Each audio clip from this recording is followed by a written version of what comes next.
Jadi belum jelas apakah beliau keluar atau tidak keluar. Bagi kami tidak ada masalah. Kayak saya juga sampai saat ini kan nggak melihat Mas Gibran bergabung ke partai mana, karena kan hanya menjadi cawapres. Meski sudah mendaftar sebagai bacawa pres ke KPU sebagai bakal cawapres Prabowo Subianto, status Gibran Raka Buming Raka sebagai kader PDIP masih jadi tanda tanya. Hingga saat ini, belum ada pernyataan resmi dari putra Presiden Joko Widodo ini apakah ia diberhentikan atau mengundurkan diri dari PDI Perjuangan. Ketua DPP PDIP, Puan Maharani pun belum menjelaskan secara pasti soal status keanggotaan Gibran usai mendaftarkan diri sebagai bacawa pres Prabowo Subianto. Puan justru hanya menerangkan jika Gibran belum bergabung ke partai manapun. Secara identitas kepartaian nih Mbak. Kayak saya juga sampai saat ini kan nggak melihat Mas Gibran bergabung ke partai mana, karena kan hanya menjadi cawapres, tapi nggak pakai baju kuning, nggak pakai baju biru, nggak pakai baju apa. Tapi kan tadi bajunya baju biru muda koalisi kan, jadi ya seperti itu. Tapi Ibu dulu di Rakernas bilang bahwa tidak akan main-main dengan kader yang bermain dua kaki, Mbak. Ibu Mega mengancam akan memecat kader yang bermain dua kaki. Ya dengan ada di sana kan nggak usah bicara yang lain-lain, bahwa udah jadi cawapres, itu aja. Sebagai pasangannya di Pilpres, Prabowo Subianto pun nyatanya masih belum tahu soal status Gibran di PDI Perjuangan. Prabowo justru mengaku tak masalah soal status Gibran dan senang jika bakal cawapresnya itu tetap menjadi kader PDIP. Saya sendiri belum jelas apakah beliau keluar atau tidak keluar. Bagi kami tidak ada masalah. Yang belakang diam ya. Bagi kami tidak ada masalah karena memang kami rasa kan bagus. Jadi kami menganggap semua partai adalah rekan seperjuangan, sama-sama anak bangsa Indonesia, jadi nggak ada masalah. Usai resmi deklarasi sebagai pasangan capres dan cawapres, Prabowo Gibran langsung mendaftarkan diri ke KPU untuk ikut serta dalam Pilpres 2024. Sementara itu, PDIP bersama partai koalisi lainnya juga sudah mendaftarkan pasangan Ganjar dan Mahfud sebagai capres dan cawapres. Tim Liputan, Kompas TV. Ketua DPP PDI Perjuangan Puan Maharani menyatakan kalau Gibran belum bergabung ke partai manapun. Sementara itu, baca presnya Prabowo Subianto menyatakan masih belum tahu status dari Gibran di PDIP dan menyatakan bahwa tidak masalah soal status Gibran di PDIP. Sebenarnya apa strategi politik dari Gibran Raka Buming Raka di Pilpres ini? Kita bahas bersama dengan Guru Besar Psikologi Politik Universitas Indonesia, Prof. Hamdi Muluk yang telah bergabung bersama kami di Kompas Malam. Salam sehat, Prof. Salam sehat, Yasir. Anda melihatnya seperti apa nih terkait dengan status Gibran di PDIP dan tanggapan dari Ketua DPP PDIP Puan Maharani maupun baca pres di paket yang tadi kita sama-sama simak? Ya, kalau dilihat dari komentarnya Mbak Puan juga sebelumnya juga pernah komentarnya Gibran. Jadi memang tidak ada keinginan dari kedua belah pihak untuk memperjelas status yang katakanlah definitif, tegas, bahwa misalnya karena saya diusung oleh kubu lain, saya meninggalkan partai. Nah mungkin masalahnya ya, ini anomali politik kita lah. Artinya budaya politik kita tidak memungkinkan kontestasi itu berbasis ideologi. Nah biasanya dalam kultur politik yang seperti itu, pindah ideologi itu dianggap celah dan dikutuk oleh masyarakat, dan orang tidak tentu tidak mudah untuk pindah itu. Pindah kubu gitu loh, karena pindah ideologi. Nah, masalahnya di kita, partai itu terlalu banyak. Dan bahkan tidak ada keajekan, konsistensi pembentukan koalisi itu basis ideologinya apa. Kan campur-campur aja semua begitu. Yang ada adalah koalisi untuk mencocokkan orang dengan orang begitu. Dan bahkan orang dengan orang, transaksi, berunding dan segala macam seperti itulah kira-kira. Kayaknya terbentuklah konfigurasi yang kalau kita lihat kubu-kubu itu patokannya orang juga. Jadi misalnya sekarang yang terjadi kita patokan pertama kubu Anies Muhaimin, kubu kedua Ganjar Mahfud, kubu ketiga sekarang berbentuk Prabowo Gibran.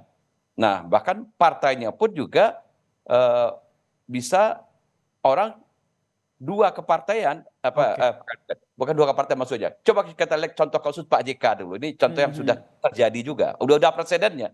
Pak JK 2004 ya maju menjadi cawapresnya Pak SBY, sementara Golkar mengusung Wiranto Salahuddin waktu itu. Nah, waktu itu ditanya juga Pak JK juga masih kader Golkar dan masih anggota masih pimpinan Golkar, salah satu pimpinan Golkar. Bahkan 3 bulan 4 bulan setelah itu Pak JK jadi ketua umum Golkar. 2014 terulang lagi.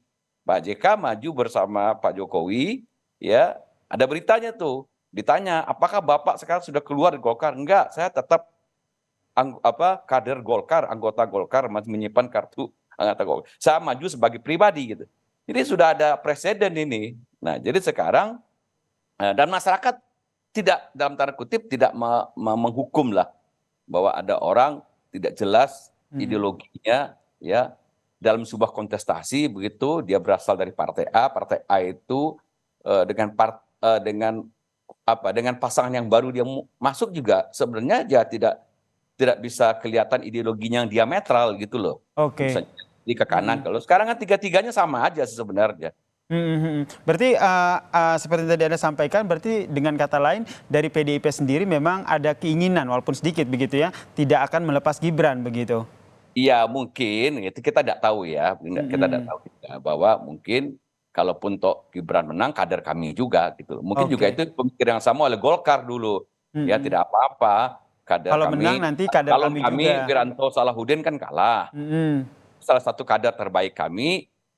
JK menjadi wapres di era SBY. Jadi kan kami untung juga, kira-kira begitu. Apakah ini tidak disebut bermain politik dua kaki begitu, Prof? Atau Iya, politik dua kaki ini ada hal yang wajar di tengah seperti tadi Anda katakan. Kalau kita lihat presidennya dulu zaman Golkar dengan Pak JK, ternyata presidennya sudah 2 kali, 2004, 2014. Dan relatif masyarakat pun tidak pernah katakanlah mengutuk atau memberikan hukuman gitu dengan tidak memilih. Loh buktinya Pak JK terpilih dulu. Nah, jadi satu lagi. Jadi ini refleksi terhadap sistem politik kita. Dalam politik itu ada yang disebut dengan gejala presidensialisasi partai politik. Jadi ideologi, konstituensi, basis-basis platform partai itu tidak terlalu penting. Yang lebih penting orang. Sosoknya ya? Sosok yang lebih penting. Nah, jadi tadi seperti kita dengar tadi, Gibran ditempatkan sebagai sosok yang cukup menarik untuk dijadikan cawapresnya Pak Prabowo. Kan gitu doang komentar Mbak Puan tadi. Ya dia kan sudah menjadi cawapres di sana, selamat. Kami ucapkan selamat. Gitu kan, itu saja dan dia sudah pamit. Nah jadi waktu ditanya apakah nanti Gibran harus misalnya mengundurkan diri, jawabannya diplomatis kan. Sepanjang tidak ada surat pengunduran diri. Udah, dan kami akan fokus mengawal kemenangan pasangan Ganjar Mahfud. Itu aja. Berarti menurut Prof tidak ada pernyataan yang keras misalnya. Betul, tidak ada pernyataan tegas seperti itu bahwa Gibran keluar dari partai PDIP, serahkan kartu anggotamu. Ada itu Prof pernyataannya dari Ketua DPC PDIP, FX Hadi Rudiatmo. Ya, tapi kan ya dengan segala bukan merendahkan Pak FX gitu kan, itu tidak datang dari DPP-nya begitu ya, dari DPD-nya atau paling tidak dari sekjen misalnya, itu dari yang lebih tinggi gitu. Ini Prof sendiri melihatnya memang ini sengaja begitu dibiarkan oleh PDIP terkait dengan status dari Gibran ini sehingga nanti ke depannya itu ada plan B jika memang Ganjar Mahfud ini kalah dalam kontestasi Pilpres. Bisa saja tafsir ke situ, tapi saya melihat bahwa ini dengan sebenarnya saya melihat kita melihat dari teori politik yang benar ini kan anomali sebenarnya. Tapi itu sudah mulai dari Pak JK juga ternyata sudah 2 kali presiden juga 2004, 2014 gitu sudah ada presidennya. Oke, anomali politik yang terjadi ini nanti efeknya itu atau dampaknya nanti akan seperti apa di kontestasi Pilpres ini menurut Prof? nggak ke jangka panjang, sebenarnya kita nggak boleh membiarkan partai itu terlalu banyak.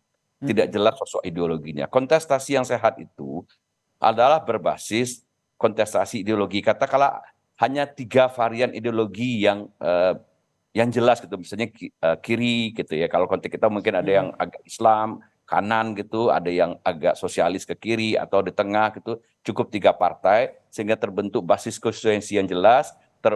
Dengan begitu kaderisasi dijalankan, dengan begitu nilai-nilai dibangun, perjuangan dan orang merasa cocok. Dan kalau ada orang katakanlah ada fenomena kutu loncat seperti itu, ya itu akan dihukum oleh konstituennya. Nah ini yang tidak ada.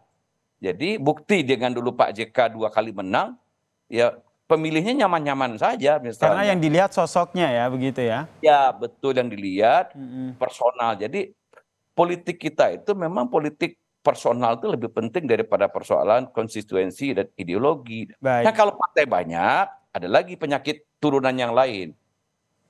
Bahwa karena tidak ada yang dominan, dengan dalih kerjasama, Baik. sebenarnya dagang sapi semua. Baik. Ya kita nantikan ya Prof, seperti apa nih nanti langkah politik dari Gibran. Apakah tetap abu-abu begitu, tidak menyatakan statement mundur atau tetap di PDIP atau seperti apa terkait dengan Pilpres mendatang. Terima kasih Guru Besar Psikologi Politik UI, Prof Hamdi Muluk telah bergabung bersama kami di Kompas Malam. Salam sehat Prof. Salam sehat.